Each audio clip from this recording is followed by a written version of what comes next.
Go. So what's the key issues on the ballot for you? Proposal 3, obviously, vote yes. Huge fan of abortion rights. I don't like the direction we're in right now. I liked it when Donald Trump was president. Tudor Dixon scares me a lot, especially her stance on Prop 3. Michigan voters made their voices known November 8th at the ballot box. And as the results rolled in and it turned to morning, it became clear a historic power shift was underway.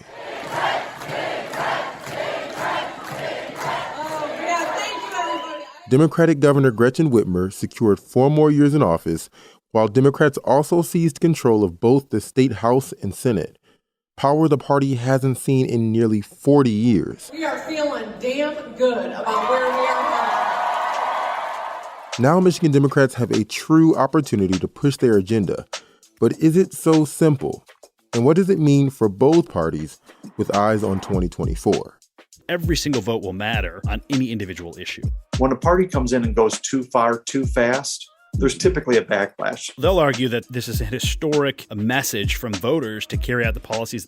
On this episode, we talk with Free Press political reporter Dave Boucher and hear from political pundits and voters about the future of Michigan's politics and policy. We delve into the legislation that could move quick and how Republicans can still put up a fight. I'm Kerry Jr. II, and this is On the Line.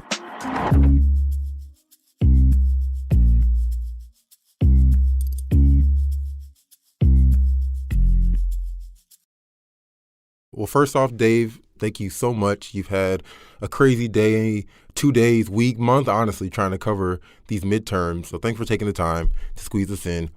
So my first thing is, about that time that you've been spending, give us a brief recollection of when you were watching the votes come in, seeing that it was going to happen. Sure. So going into election night, I think everyone wanted to know what would happen in some of the statewide races and how the statewide races would impact races down the ballot in the legislature and elsewhere. Relatively quickly, it became clear that Democrats stood a really good shot in the Senate. I think everybody was a little bit surprised at the way that the map shook out so that Democrats actually had a really good shot at the House. It's super hard to track some of these smaller races, but 2, 3, 4 in the morning, we were starting to see that Democrats had a real shot at taking the House. And then for me, by about 8:30, 9 o'clock, Senate and House Republican leaders acknowledged that they were going to lose control of the legislature. Republican Jason Wentworth, who's still the state House Speaker until the new legislature is seated, issued a statement at the time congratulating Democrats. But he added, quote, "This election was always going to be an uphill climb. With a challenging political environment statewide, a redistricting commission that publicly admitted it helped Democrats gain seats, and special interests from all over the country targeting the Michigan House for Democrat control," unquote. Current House Minority Leader Democrat Donna Lazinski had a different take when she caught up with Dave on the phone a bit later that morning. We were able to communicate our intention to protect women's bodily autonomy and make sure decisions were made with their doctor, not with a politician, to invest in strong public school systems. Excuse the typing. As you can tell, Dave has been on some tight deadlines. When we look at conspiracy theorists, the voters in Michigan were fed up with that. They're looking for good, quality candidates who are going to do real work that's important in their local community, and that's how we won. I'm just so excited. Yeah. Oh, really? That's about it. I didn't get enough coffee in me, and I haven't slept yet. But if you think of something else, feel free to give me another call, okay? Yeah, I totally appreciate you calling me. Thanks so much, and congrats again. Wow. And you were up for all of that. I went to bed at 6 o'clock and got up at 9:15. Oh, my Lord. That's a long night. That is a late night, sir. Okay, yeah, you deserve some rest. How big of a surprise was it that we've seen now the Michigan Democrats not only retain top leadership positions, but take over both chambers in the legislature? So, in theory, Democrats thought they had a really good shot at taking the state Senate. One, because they really like their candidate. Two, because of legislative redistricting just created these political maps that broadly created more competitive districts. And Republicans have built in there's such this like foundational power that they've established through their control of the legislature, especially the Senate, which they've controlled for essentially 40 years, that can really help them maintain that power. And so it would take a really big shift up and down the ballot to kind of knock that off course. We saw Gretchen Whitmer and Secretary of State Jocelyn Benson win by double digits. We saw the abortion amendment fare really well for the supporters, and Dana Nessel win by 9 points. That's the most that anybody thought that she would win that race. So you're seeing such this huge Democratic push. It makes more sense that when you look down ballot, that some of these smaller races also tended to shift toward the Democrats. So this is really an amazing story about how the proposal we all passed in 2018 to create the nonpartisan redistricting commission worked exactly the way it was supposed to. That's Abby Clark, a Democratic political consultant who worked on campaigns for former President Barack Obama and former Secretary of State Hillary Clinton. If the Republicans win a majority of statewide votes, they should win majorities in the legislature. That's fair representation. So I think it was just a tremendous victory for democracy. We caught up with Abby and other politicos like John Truscott while trying to assess this blue wave, if you will. The districts were different. There was redistricting. So a lot of incumbents were running in communities that they weren't well known or didn't know. John is co-founder and CEO of Truscott Rossman PR firm, and he worked as press secretary under former Republican Governor John Engler. And frankly, I think the Democrats put forth, probably as a whole, they put forth better candidates around the state, and that adds up. And that's historic, right? Like when was the last time we had Democratic control of both chambers? Yeah, so the last time that we've had Democrats control both legislative chambers and control the governor's mansion was in 1983. And they did it for approximately 1 year. There's a lot of history here, but the Democrat at the time, the governor, James Blanchard, pushed for a state income tax increase. It did not go over well and led to a couple lawmakers who were Democrats in the state Senate being recalled, essentially. And so they ceded power to Republicans the next year, and Republicans have held on to it for almost 40 years. Wow. Yeah, I was going to say, when this happened overnight, this is the first time in my lifetime I've ever seen the entire government fully Democratic. I hadn't seen that ever. I never anticipated something like that. Well, and part of the reason that it's not that you weren't the only one, that lots of people did not anticipate this, is that historically during midterm elections, the party that's out of power from the White House tends to do better. Inflation is up, prices are up, and so in theory, there were markers to indicate that Republicans would do well, and yet we're seeing in Michigan, but also lots of other states, Democrats either doing really, really well or staving off these anticipated Republican gains. And so there was this idea that, Trumpism and other Republican ideologies would make this big comeback during the midterms, and that just didn't materialize. And in fact, in Michigan, you could argue that it was repudiated pretty resoundingly.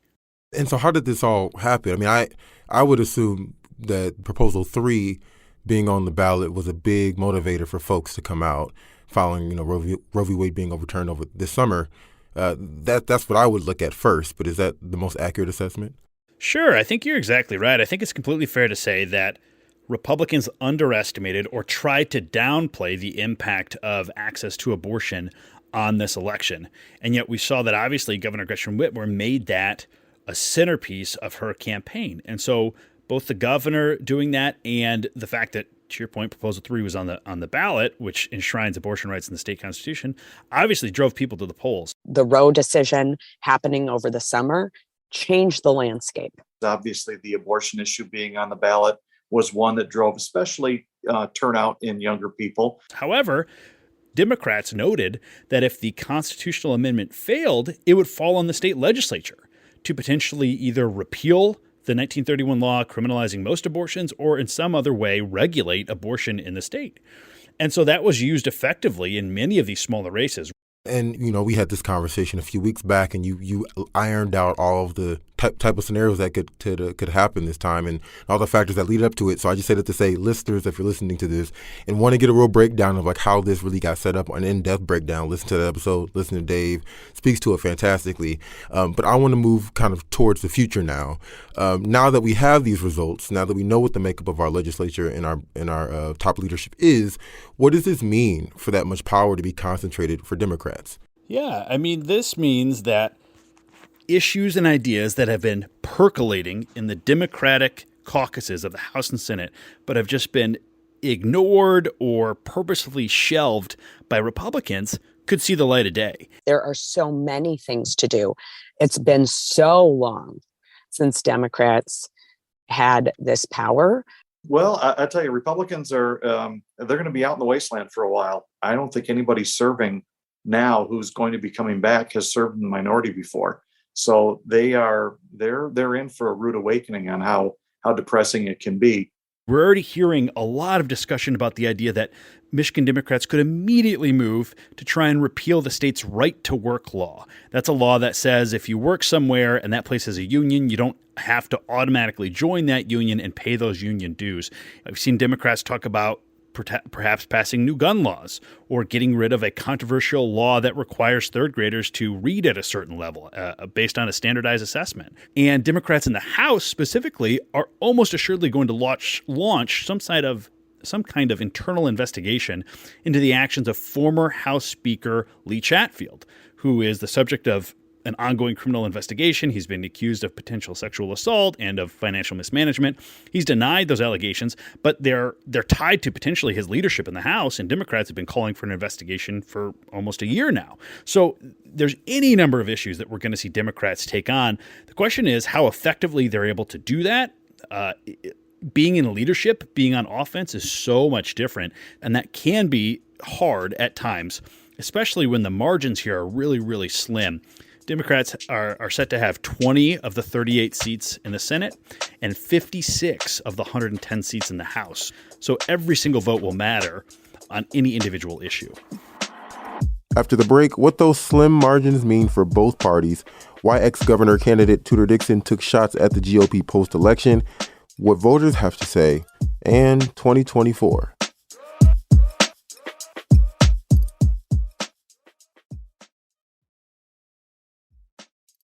And we're back talking with Free Press Politics reporter Dave Boucher about the slim margins that allowed Democrats to take historic control of the state legislature. Okay, we hear the idea of Democrats won both chambers, and some folks might think that it's a done deal then because Whitmer's in the office. But those margins, it may not be as easy as we think it is to achieve those goals, the promises that Democrats have made, right? There's still some bipartisanship that's needed. Yeah, that's exactly right. I mean, this last legislative session, frequently a Democrat here or there voted against their party. Republicans did it too. So it'll be incumbent on whoever the leaders are in both the House and the Senate for the Democrats to find ways to get all of their members on board. Or simply in the House with 110 people, if somebody is sick one day, then all of a sudden you're down to, you might have a tie. I would anticipate that Democrats will try to, or at least they will examine how they can bring Republicans on for some of these issues that are potentially less controversial or had Republican support in the past. I see. I also wonder how that's going to impact the Democrats who are in power's ability to legislate, freely, because there's another election in 2 years. And if you do too much, that could come back and bite them not too far in the future. Sure, it certainly could, but I think Democrats are just chomping at the bit. And they'll argue that they have a mandate and that this is a historic message from voters to carry out the policies that they've been championing for years. There's a laundry list, so it's going to be a tough negotiation and prioritization process. Democratic political pundit Abby Clark again. And I think there's also a balance between some issues that are so important to the base and things that are more broadly popular and could even get bipartisan support, right? Everybody's worried about inflation. Everybody cares about investment in education. There are some things that are really unifying. And then there are things that, like, for, the Democratic base, there are things like right to work is already being talked about. The Elliott Larson, some of those things that the Republicans have stood in the way of, that there is going to be a push to move on those too. We've seen at the national level and the state level, when a party comes in and goes too far, too fast, there's typically a backlash. That's John Truscott, the political pundit who worked under Republican Governor John Engler. So I would just, advise cautious approach to these things, a little bit of moderation. The Democrats will be much more successful long-term if they take this a little bit slower, communicate with the public, explain what they're trying to do, and do it carefully. And do Republicans stand any chance in circumstances like this to move their agendas forward? Certainly less so, right? So Democrats saw some issues that they loved either just completely die or get co-opted by Republicans. And it's not going to be a huge shock if a Democrat majority just starts doing the exact same thing to the Republican minority. I think there are a few bipartisan issues that they can work on together. We're really, really slim on affordable housing stock across the state, which makes it hard to recruit companies, recruit employees. I think there are other issues there within the corrections space or incarceration space that I think there's a willingness to work together. Is there any thought of what this means for the Republican Party overall? Like, could we see changes within the party or redirection based off of what we've seen? If I were a member of either the Republican Party leadership or a legislator who is a Republican, I would be looking at these results and thinking long and hard about how the party's direction can and should change in Michigan and nationally. We saw that Trump supporters earned the nominations, and those candidates were demolished up and down the ballot in Michigan and in other states as well. It's not going to surprise anybody if there's some sort of reckoning at the top of the party in the very near future. I just think the Republican Party has to do a lot of soul searching.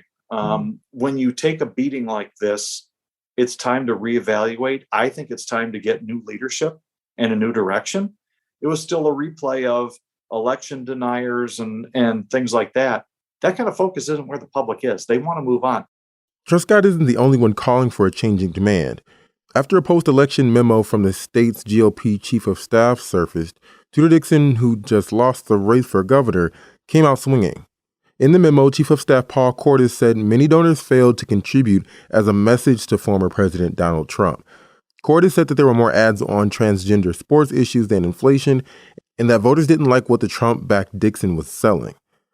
Dixon on Twitter said Cordes, Chair Ron Weiser, and co-chair Mashawn Maddock refused to take ownership of their failings. She called them incompetent and called for fresh leadership. I think I would probably be more Republican if they weren't so much under the sway of like the past president who was just too extreme. And on Wednesday, our producers Darcy Moran and Robin Chan caught up with voters to talk about those results. And both Democrats and Republicans shared thoughts on the Republican Party direction. I don't know if you have to change much other than maybe the messaging and how to make your issues positive to the other side. Some were just happy with the outcome. I think hopefully this will help to calm this country down, and the non-believers that are causing so much difficulty will be quieted. And some were looking ahead. Let's calm down the heat on both sides. We can talk and discuss issues without getting violent or overheated. It doesn't make any sense. You're not going to sway anybody's opinion by doing something like that.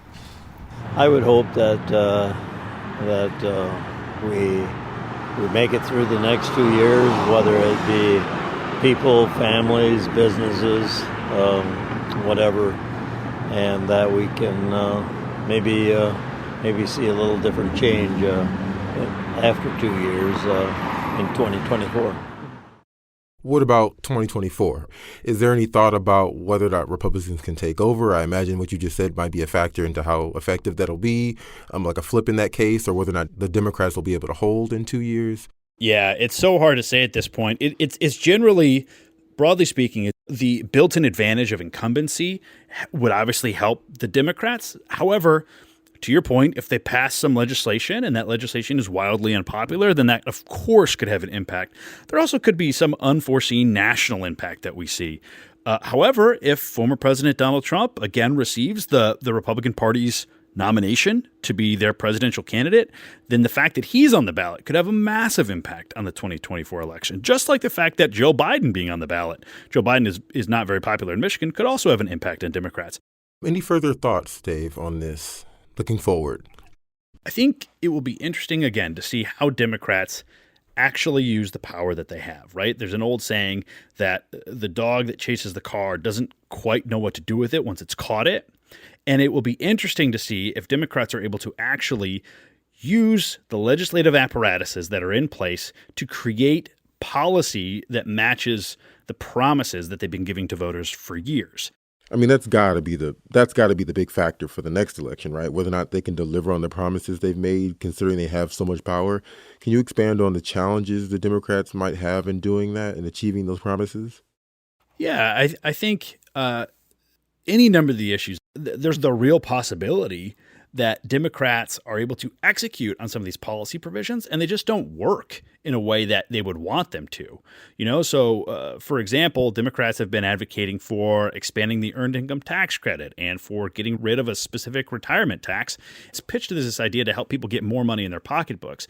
But if nationally the economic climate doesn't improve, even after Democrats take these policy positions, there's a pretty obvious argument that Republicans could make that the Democratic ideas aren't working. Again, I alluded to that the last time the Democrats had control of both the legislature and the governor's mansion, they pushed for a tax increase and it cost them control of the state Senate, and they never were able to regain it until now. And so, there are pitfalls, especially when their margins are so small, where if they take on huge controversial legislation right out of the gate, even if they pass it, they could see some voter pushback either in 2024 or in some other way in the very near future. David, someone who's going to be watching this, what are you most interested to see going forward here? And I am most interested in who the Democrats pick to be their leaders in the House and Senate, and how those individuals wield that power. That's a historic moment in and of itself. Grand Rapids Democrat Woody Brinks was elected to Senate Majority Leader on the Thursday following the election. She'll be the first woman to hold the state position. And in the other chamber, Detroit Democrat Joe Tate was selected as House Speaker.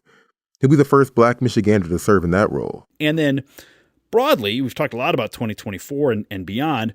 The fact that Gretchen Whitmer was able to handily defeat Tudor Dixon in a climate that Republicans thought was going to be effective for them is almost immediately going to garner talk about what she's going to do next. There's going to be all sorts of speculation about whether or not she might seek a higher office in 2024 or sometime thereafter. And so I don't think we'll get clarity on that right away, but I think that especially if she has a little bit of trouble either working with the Democratic legislature, which shouldn't happen, or if she's exceptionally effective in passing some of these sweeping ideas that she's been talking about, then that can kind of fuel that fire of her as a national political leader. Big thank you to Dave Boucher for his help on this episode. Additionally, we want to send a big shout out to Emily Lawler, editor for the Free Press Politics team. She, along with her team, have been such a major support for us throughout this entire election season. Several members and Free Press reporter Emma Stein also contributed audio clips you hear in this episode. Finally, a thanks to Michigan voters Dalen Mavrodis, Farid Ahmed, Mark Gomez, Carrie French, David Holm, Mark Allen Horvath, and Alyssa Teague. You heard them speaking to us at the polls and out and about across the state. This episode was produced by me, Darcy Moran, and Robin Chan. Anjanette Delgado and Marianne Struman are our executive producers, and our editor is Peter Bhatia. The music for this show is called Fort Trumbull and was produced by DJ Lost Boy. Thanks, as always, for listening. If you liked what you heard, want to hear more podcasts and stories from the Free Press, go ahead and follow us, subscribe to us, and follow the Free Press podcast in general. Go to freep.com/podcast. Check out all the podcasts we have available. And then don't forget to come back. See you then.